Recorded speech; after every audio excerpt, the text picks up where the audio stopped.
Are you guilty of being really hard on yourself? Well, the truth is, I am, and most of my clients are too. As women, we are so fantastic at just getting that whip and just hitting ourselves for what we haven't done, for not being at a certain point, and this has to stop. My name is Alba Gomez, and I am a personal brand and image expert, and I am here today. And my mission in this planet, not just today, is to create a revolution across women in which we learn to become more kind to ourselves, in which we learn to own our brilliance, in which we become more confident, so we show up in the world with more intention and more joy. I want to share the story of a client. So I had a client last week, and she was having one of those moments of feeling that she was just such a failure, that she hadn't done this, that she hadn't done that, and I was so pleased that we were having a session at the beginning of the year because we really wanted to set some goals. So when we started looking at things, one thing that was happening to her, and I truly tell you, I see this all the time, and it happens to myself as well, is we tend to set up goals that are so high that from the beginning we are setting ourselves for failure. Does this sound familiar? Well, I know it is for me. So one thing that we did is we realized that there is so much more humanly possible that we can achieve. And I appreciate drive and determination. Believe me, there's nothing like working with a driven, action-taker woman. That is my type of woman. But one thing also that is true is when we push ourselves too hard and when we set expectations that are impossible to achieve, we are just doing a disservice to ourselves and we are sabotaging our success from the beginning. So the first step of what we did was, let's set realistic expectations. Yes, they should be pushing you out of your comfort zone, but yes, they should be reachable. Second, I was checking with her how she was doing with her morning rituals. You might have heard me talking about this before. I am huge on this, and believe me, this wasn't me probably 4 or 5 years ago. I'm an engineer. I have a very developed left brain. I have a very masculine way of thinking when I like taking, doing, taking action, achieving, and accomplishing.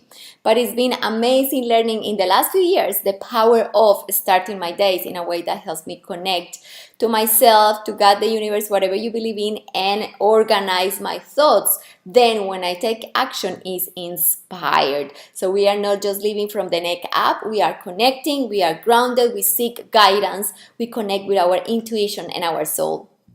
So then the answer obviously from my client was, no, I haven't been doing them either.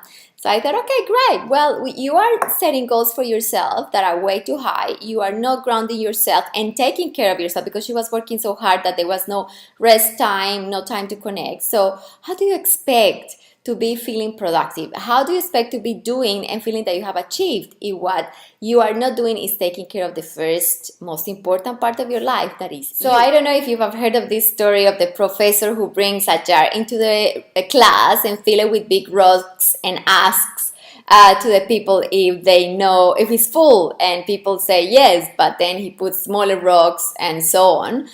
That's exactly what happens with our lives. When we just put work and big rocks that take all our time in, there's not going to be any space left for the really important things that drive you. So it's really important that as much as we are used to do and accomplish and create, we make sure we are taking care of the person behind it. And that is another thing that I see so often with my clients. We are wanting to achieve and create so much, but we sometimes we forget that the woman behind the business or the woman behind the career needs a fulfilled relationship, needs to take care of her health and her body, needs to look beautiful and feel sexy and take care of her image and her hair, needs to be taking care of her soul and meditate and have time for doing the things that she appreciates. So my message today for you is just to learn a little bit about balancing your life and stop being hard on yourself, because you beating yourself up for things you haven't accomplished or achieved is not taking you absolutely anywhere.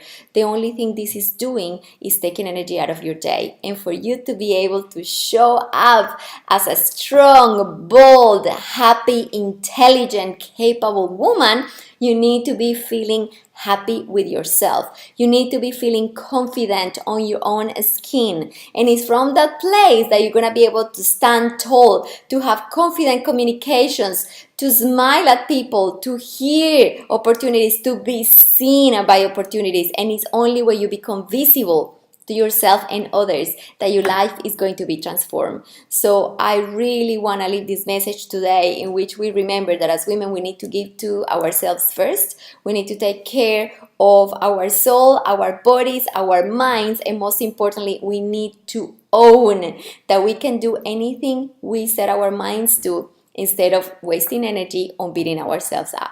You have a fantastic day, and I'll see you soon. Bye bye.